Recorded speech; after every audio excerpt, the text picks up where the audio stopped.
બાળકો, આ ભાગમાં આપણે સરવાળા અને બાદબાકીને લગતા અમુક કોયડાઓ જોઈશું.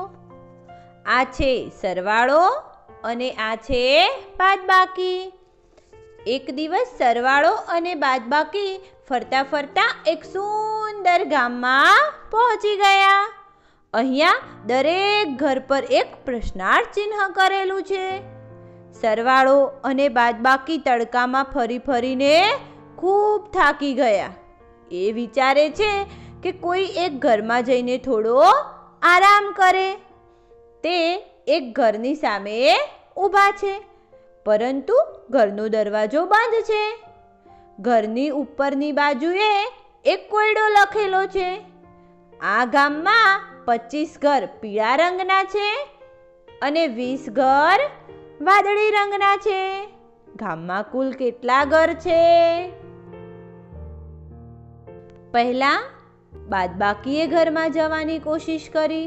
એને બહુ જોર લગાવ્યું, પરંતુ દરવાજો ખુલ્યો નહીં.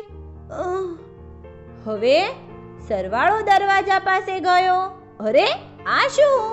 દરવાજો આપમેળે ખુલી ગયો. બાળકો, શું તમે જણાવી શકો કે આવું કેમ થયું હશે?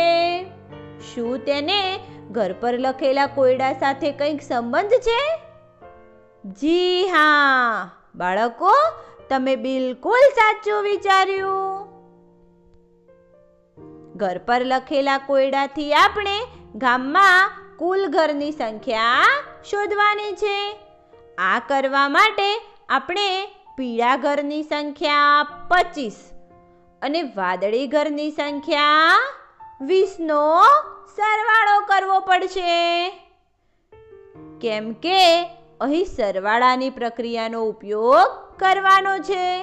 એટલે સરવાળો આ ઘરમાં સરળતાથી જઈ શક્યો. બાળકો, જ્યારે પણ વસ્તુઓની કુલ સંખ્યાનો ખ્યાલ મેળવવાનો હોય ત્યારે આપણે સરવાળાની ક્રિયાનો ઉપયોગ કરીએ છીએ.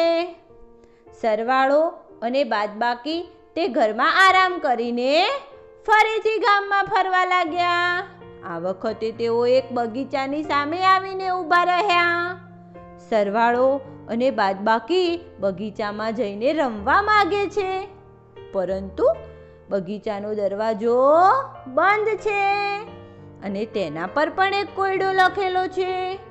આવો જોઈએ બગીચાના દરવાજા પર કયો કોયડો લખ્યો છે. બગીચાના દરવાજા પર આ કોયડો લખ્યો છે. અહીં 75 ગુલાબના છોડ છે અને 32 ગલગોટાના છોડ છે. ગુલાબના છોડની સંખ્યા ગલગોટાના છોડની સંખ્યાથી કેટલી વધારે છે?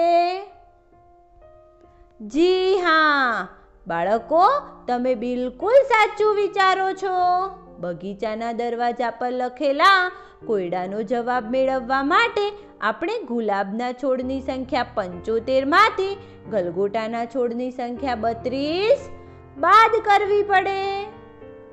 અહીંયા આપણે કઈ પ્રક્રિયાનો ઉપયોગ કરવો પડશે? બાદબાકીની. એટલે બગીચાનો દરવાજો બાદબાકીથી સરળતાથી ખુલી ગયો.